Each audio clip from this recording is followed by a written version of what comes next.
What's going on, folks? Welcome back to the channel. Make sure you subscribe. I would really appreciate it. And today I just want to talk to you all about the money that you're making right now. That money should be making money for you.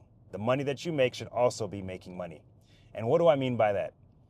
A lot of us will either save money under our bed, under our mattresses, put it with our big name bank that may be getting 0.05% interest or 0.01% interest with the savings account that we have with them. And the terrible thing about that is the money that is just sitting there, not earning interest, not working for you, is losing value every single day.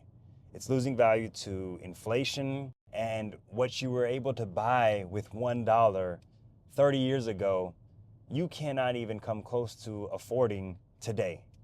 I think there was some comment or some calculation of how much what Kevin in Home Alone bought in Home Alone, that grocery store run where he ended up running into the police or got scared of his neighbor and ran out with the groceries. He spent like 20 bucks or something. Well, all those items that day was costed $20. Today would cost $60. So think about that. However many decades have passed since that video, since that time. You see, you want to be able to put your money in investments and assets that are going to grow. And now what I'm talking about is the stock market. What I'm talking about is cryptocurrency. What I'm talking about is real estate. What I'm talking about is even high yield savings accounts. What I'm talking about, money market accounts, bonds. These different investments are going to be able to give you the opportunity for your money to work for you. And guess what? Everyone has access to this.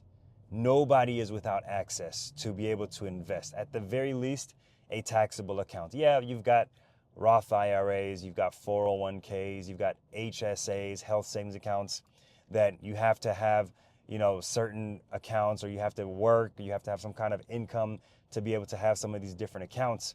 But at the very least, all of us can have a taxable account, meaning you just open an account like you would a savings, a bank, a checking account, and you go deposit money into that account. And then once you deposit that money, you select where you want to invest that money.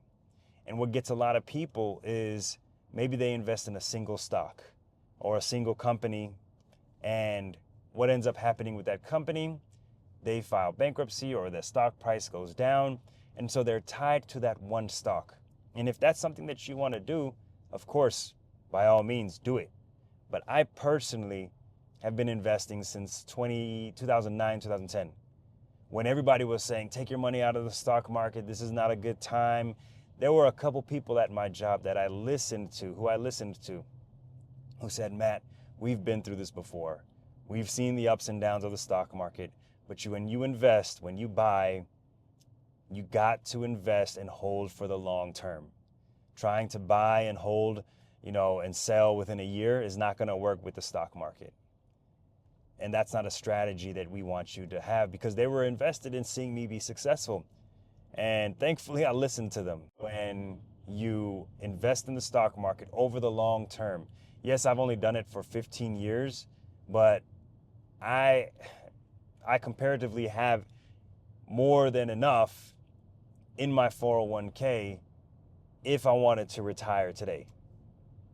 If I was able to pay off my house, I would have enough. Of course, enough is different for different people, but for some people, this would be more than enough. What I want you to understand is when you leave money in your bank account, when you leave money in your savings account making 0.05% interest or 0.10% interest, go look at your bank account right now. Go look at your savings account and find out how much is the APY. What is the APY? What is that yield rate that your money is earning?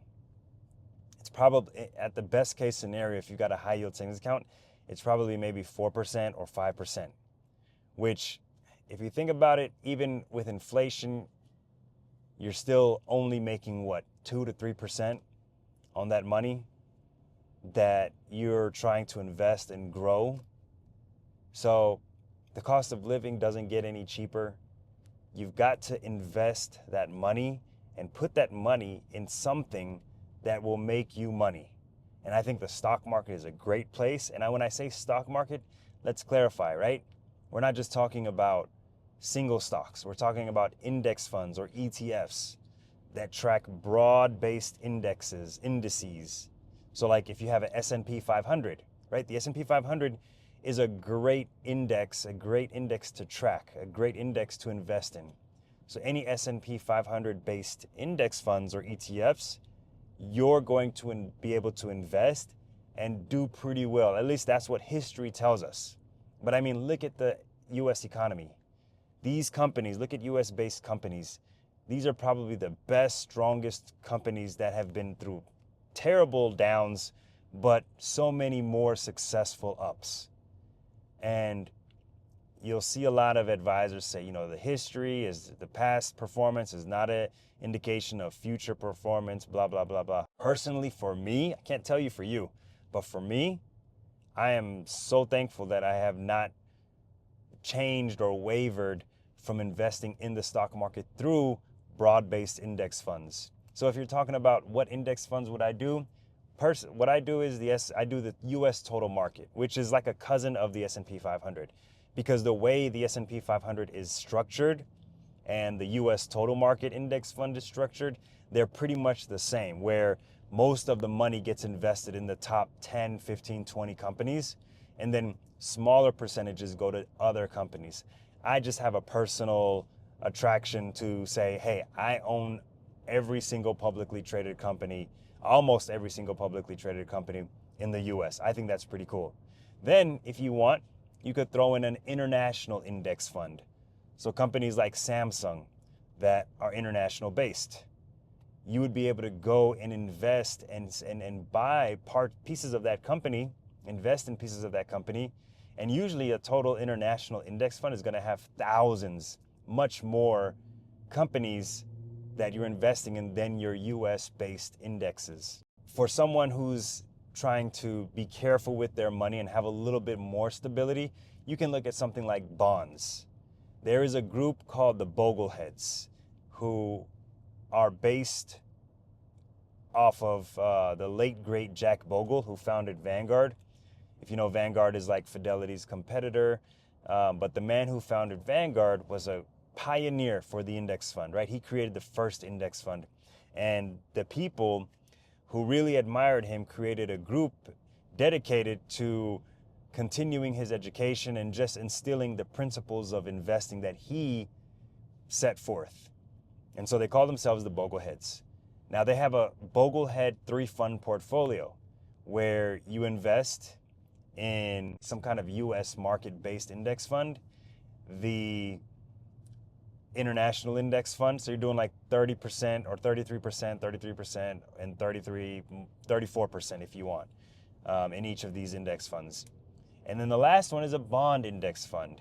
And usually what you end up getting is a lot of diversification, right? You're talking about thousands of different kinds of companies, bonds that you're getting within your investment portfolio. And you really don't want to invest in a bond unless you have one of those municipality bonds where there are no taxes that you have to worry about, or some structure where taxes are much less stringent, right? If you're going to buy like a total bond index fund, well, you want to put that in what they call like your Roth IRA or your 401k, because the reason is those bonds are going to be getting a lot of tax taxable events. And so you'll be responsible on a year-to-year basis for those tax events. So you don't want to hold bond index funds or bond ETFs in a taxable account. Try to keep those in retirement savings accounts. The other part I would say is for you to understand the different accounts that you have, right? When you're investing, I remember when I was making like $700 a month or $1,400 a month, and half of that was going to my $700 apartment fee. And then I had $700 for utilities and everything else. I basically had $100 a month to be able to save and invest. That's really all I had in my early 20s. And what I did with that is I just put it to my 401k. And that $100 really did so much for me. And it can do a lot for you, because at the end of the day, when you're saving and investing, you got to start with what you have and build from there.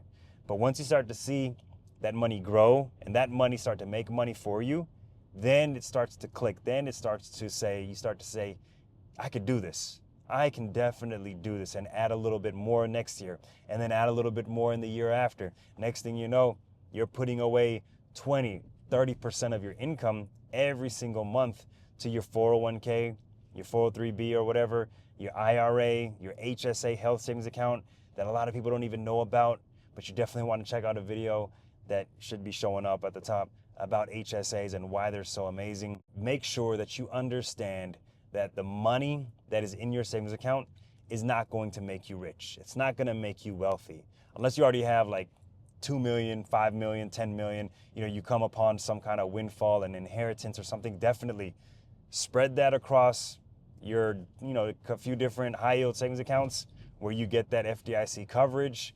I definitely would think about doing something like that, not putting all of it in one, even though that should still be somewhat safe, somewhat fine. But you really want to be careful of making sure that you don't act too crazy and put it all in, go buy all that money with Bitcoin, convert all that to Bitcoin, or buy one single stock or whatever the case is. You want some diversification for that. But for those of us who are sitting with money in our bank account, you got to check yourself and ask, am I doing what I need to do for this money to make money for me? And if it's in a bank account and if it's in a savings account that's only making 0.01%, 0.05%, the clear answer is no. You got to start investing that money, whether it's through the stock market, different other types of investments, real estate, whatever it is. Even just getting a high yield savings account is going to dramatically improve the amount of money that you're going to be able to recoup or earn based off of the interest that it's going to make. And the last thing I'll say is be wise. In the year 2024, 2023, we really got to see a lot of scammers out there take advantage of people's hard-earned money, right? You can just go online and see, this coin scam or crypto coin scam this, or, blockchain scam that. And I think the blockchain technology and a lot of the crypto is here to stay, right? There are some good projects out there. There are some positives with that area, but you really got to be careful of what you invest your money in. For those of you who want to get into cryptocurrencies, the NFT space and all these other kind of more risky areas of investing, what I would say is limit it to 5 to 10%. Maybe even lower. I personally would be 0 to 5%, because that's just my level of risk that I'm willing to take, 0 to 5%. But if you had $100,000, a little bit more risky, you might want to do $10,000, right, into Bitcoin or whatever the case is. I just personally don't want to get trapped with all my money tied into one investment. That's why it's called diversification and spreading your wealth. Yeah, this person who put money into this, new investment or this new trend may end up making it big, but there's a pretty good chance that they won't. And so at least you've only lost $10,000, as opposed to a lot of all these other people who are losing their entire fortune. And I don't want that to happen to you folks. I want you all to be successful investors in this lifetime, in your lifetime. With that being said, be smart with your money, take care of yourselves, be safe, and don't fall victim. Try your best to not fall victim with the lion's share of your wealth. Take 10%, 5%, and invest a little bit here, a little bit there. Whatever that makes, reinvest that into the same thing. And the rest of it, just cruise control with index funds and ETFs. S&P 500, the US total market, maybe a little bit international, maybe a small cap index fund. All these different opportunities that you have that have great historical data to back up those investments. Take care. Y'all be safe.